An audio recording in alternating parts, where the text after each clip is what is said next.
This channel does not promote any violent, harmful, or illegal activities. All content provided by this channel is meant for an educational purpose only. Nabanna অভিযানে তিলোত্তমার মায়ের উপর পুলিশি অত্যাচারের অভিযোগ, রাজ্যের কাছে তদন্ত রিপোর্ট তলব হাইকোর্টে।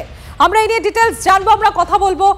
আমাদের প্রতিনিধি, আমার সহকর্মী শ্রাবন্তী সাহা রয়েছেন আমাদের সঙ্গে। শ্রাবন্তী, আর তদন্ত রিপোর্ট চাওয়া হয়েছে, আর কি কি তলব করা হয়েছে হাইকোর্টের তরফে? সম্প্রতি মূলত নবান্ন অভিযানে আক্রান্ত হওয়ার পরে বিধি দায়ের হলো, এফআইআর দায়ের হয়নি।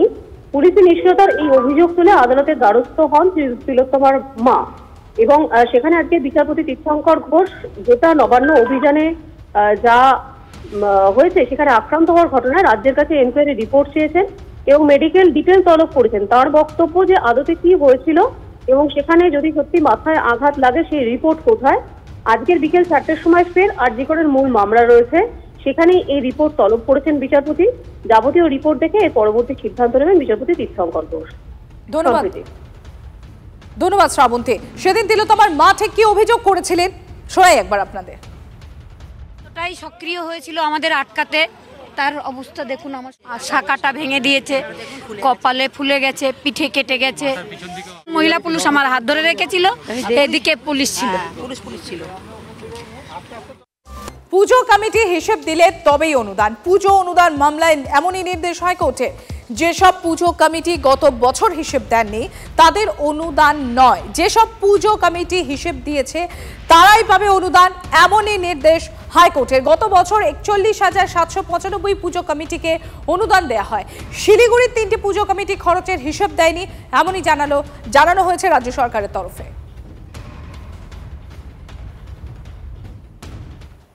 হাইকোর্টের এই রায়কে স্বাগত জানাচ্ছে, কিন্তু হাইকোর্টের এটাও দেখা দরকার যে একটা সরকার মানুষের দেহ করের টাকা নিয়ে সেটা মন্দির মসজিদে ব্যয় করতে পারে কিনা। বর্তমানে যে সরকার আছে তারা বলে টাকা নেওয়া এবং খরচা করা এটা আমাদের অধিকারের মধ্যে পড়ে, কিন্তু হিসাব দেওয়াটা আমাদের অভ্যাসের মধ্যে পড়ে না।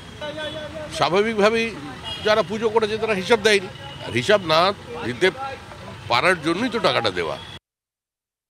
লেকটাউন হনুমান মন্দিরে চুরি সিসিটিভিতে ধরা পড়ল। সেই চুরির ছবি গতকাল রাতে লেকটাউন হনুমান মন্দিরে 4 চোরের হানা।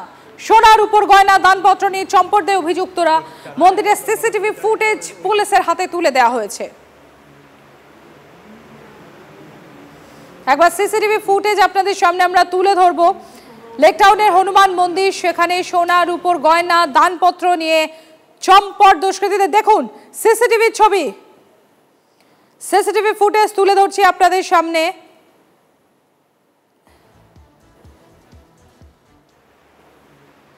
টিভি9 বাংলা এক্সক্লুসিভ আপনারা দেখতে পাচ্ছেন সেই ছবি। দেখুন কিভাবে সিসিটিভিতে ধরা পড়েছে সেই ছবি। ভগবানের সোনার উপর গয়না দানপত্র নিয়ে চম্পট চোরেদের, দেখুন সেই ছবি ধরা পড়েছে সিসিটিভি ফুটেজ দেখতে পাচ্ছেন আপনারা। ক্লোজ সার্কিট ক্যামেরায় ধরা পড়েছে সেই ছবি। মধ্যরাত 1:56 মিনিটের ঘটনা। 1:56 মিনিট থেকে 2:03 4 চোরের হাত সাফাই হনুমান মন্দিরে। দেখুন